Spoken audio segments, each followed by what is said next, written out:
सरकार बदल गई। अब सरकार ये महागठबंधन की सरकार है, गरीबों की सरकार है।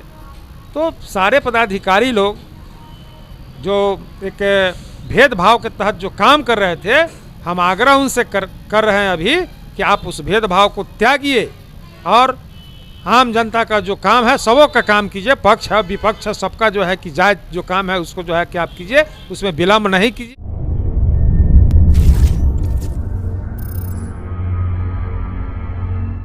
पब्लिक टीवी बिहार और आज हमारे साथ में पारू विधानसभा के बहुचर्चित नेता राजद नेता शंकर प्रसाद यादव हैं। आज उनसे बातचीत करेंगे। सर, सबसे पहले मेरे चैनल पे आपका बहुत बहुत स्वागत है। चलिए, आपके दर्शकों को भी मेरी तरफ से स्वागत है और नमस्कार है, आदाब है, सलाम है।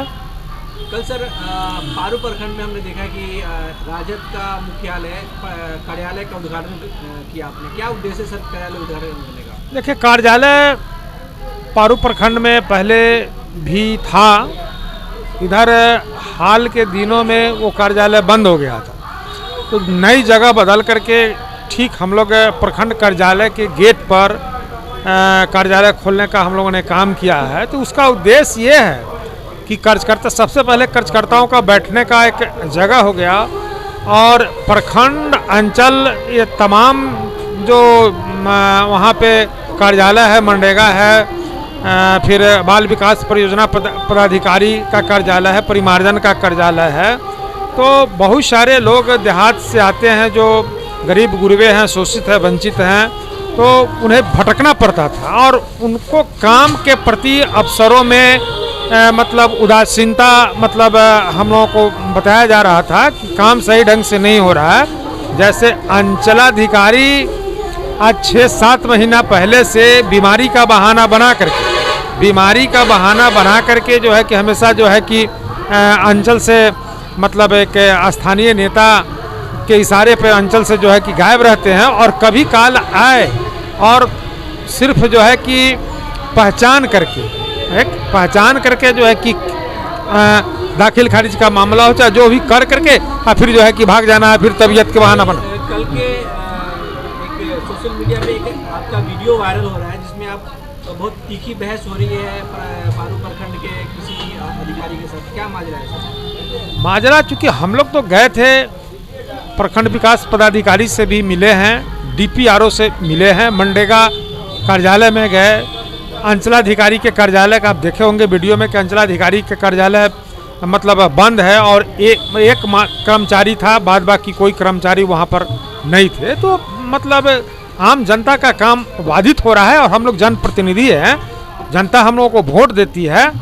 तो निश्चित रूप से मतलब हम लोग के यहाँ ये मैसेज आता है कि हमारा काम नहीं हो रहा है, काम नहीं है। तो उसी के उद्देश्य से हम लोग गए थे और सभी विभागों में घूम करके हम लोगों ने देखा है और जहाँ तक हम लोग को समझ में आया, सब लोगों को हिदायत दी गई कि जनता का काम बाधित नहीं हो, काम आए और समय के हिसाब से सब सारे काम का निपटारा हो, यही है। तो पारू प्रखंड में लगातार जनप्रतिनिधियों के द्वारा, चाहे वो मुखिया हो, पंचायत समिति, उनके द्वारा आरोप लगाया जाता है कि वहाँ पे द्वेष के से काम किया जाता है, चेहरा पहचान के, चेहरा देख के काम किया जाता है। हाँ, ये बात सही है। मतलब पदाधिकारी लोग हैं तो वहाँ है भेदभाव ज़्यादा है कि ये महागठबंधन के लोग अगर जा रहे हैं, चाहे वो समर्थक अगर कोई काम दाखिल खारिज के लेकर के, चाहे परिमार्जन के काम लेकर के जाए, चाहे मनरेगा का मतलब विकास से संबंधित कोई काम हो, तो उससे अनदेखी किया जाता है। जैसे पंचायत समिति का ही काम है, तो अभी तक जो है कि जो महागठबंधन के जो पक्ष में जो पंचायत समिति सदस्य है उन्हें काम नहीं दिया गया, आवंटन नहीं किया गया है, योजना नहीं खोला गया। ये बहुत सारी बिंदु है, लेकिन हम लोगों ने हिदायत किया है और इस पर अगर सुधार लाते पदाधिकारी लोग तो इसकी शिकायत माननीय मुख्यमंत्री जी के यहाँ और उप मुख्यमंत्री तेजस्वी यादव जी के यहाँ भी हम लोग करेंगे और जरूरत पड़ेगा तो आगे भी लड़ाई को हम लोग आगे बढ़ाएंगे। क्या आश्वासन उन लोगों की तरफ से मिला है आपको? अच्छा, सबसे पहले तो मात्र वहाँ पर 2 पदाधिकारी मिले, एक प्रखंड विकास पदाधिकारी मिले और DPRO ने आश्वासन दिया है कि सभी हम पंचायत समिति को हम काम देंगे, तो हम लोग देख लेते हैं। और प्रखंड विकास पदाधिकारी से भी हमारी बात हुई तो उनको भी कहा कि भाई भेदभाव छोड़ करके आप काम कीजिए। ये ब्लॉक किसी जनप्रतिनिधि का नहीं होता, चाहे वो विधायक हो, चाहे वो सांसद हो, चाहे मुखिया हो, आम जनता के काम के लिए आप को सरकार यहाँ पर भेजा है, न कि भेदभाव बरतने के लिए भेजा गया है। तो उन्होंने कहा कि अब आगे ऐसा नहीं होगा, आश्वासन उन्होंने दिया है।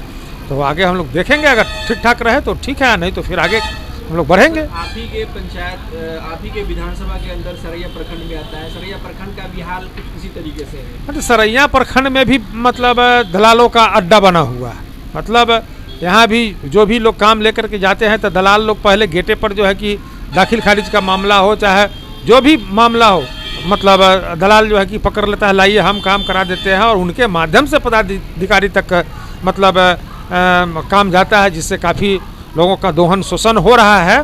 तो उसके लिए हम लोग कार्यक्रम तय करेंगे। तय मानिए है, अभी अनाउंसमेंट हम लोगों ने नहीं किया है।